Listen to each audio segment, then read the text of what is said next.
लेकिन इसे world war 3 कहना ये एक बहुत बड़ा मजाक है। ऐसा मैं क्यों कह रहा हूं? क्योंकि ये पहली बार नहीं है कि ईरान के देश ने इजराइल के देश पर हमला किया हो इस साल।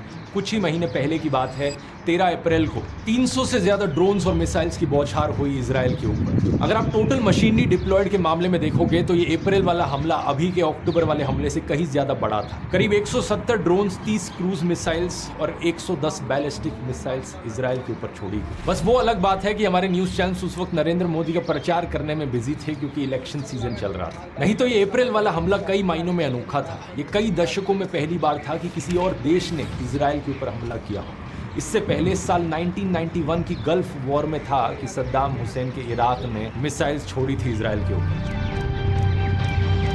लेकिन अभी अप्रैल में क्या कारण था ईरान ने यह हमला किया? ईरान कहता है रिवेंज, रिटेलिएशन। करीब 2 हफ्ते पहले 1 अप्रैल के अराउंड इजराइल ने एयर स्ट्राइक करी थी सीरिया देश की कैपिटल सिटी दमास्कस में। इस एयर स्ट्राइक में ईरान के 7 अफसरों की जान चली गई, जिसमें ईरान एम्बेसी के एक टॉप जनरल भी शामिल थे। अब जाहिर सी बात है, किसी भी देश के अगर आर्मी ऑफिसर्स मारे जाएंगे तो कोई भी देश खुश नहीं होगा, और यहाँ तो एम्बेसी पर बम गिराया गया। तो अगला सवाल आपके मन में उठेगा कि आखिर इजराइल ने ये एयर स्ट्राइक क्यों करी? इजराइल ने कहा कि ये कोई एम्बेसी नहीं थी, ये एक मिलिट्री बिल्डिंग थी, और जिस ऑफिसर को मारा गया वो हिजबुल्लाह के साथ बड़े क्लोजली लिंक्ड था। ये हिजबुल्लाह क्या है और इसका ईरान से क्या लिंक है, इसकी बात आगे वीडियो में करते हैं, लेकिन इससे पहले समझते हैं थोड़ी टेक्निकल डिटेल्स इजराइल के डिफेंस सिस्टम के बारे में। जब अप्रैल में हमला हुआ था इजराइल के ऊपर, तो इजराइल की एलाइड कंट्रीज ने भी इजराइल की मदद करी थी, जैसे कि अमेरिका, यूके और इवन जॉर्डन। करीब 80 ड्रोन्स और 6 बैलिस्टिक मिसाइल्स को तो अमेरिका ने ही मार गिराया था। ब्रिटिश रॉयल एयरफोर्स के टाइफून फाइटर जेट्स ने भी कई सारे ड्रोन्स को मार गिराया, और इजराइल के अपने F-35 स्टेल्थ फाइटर जेट्स ने भी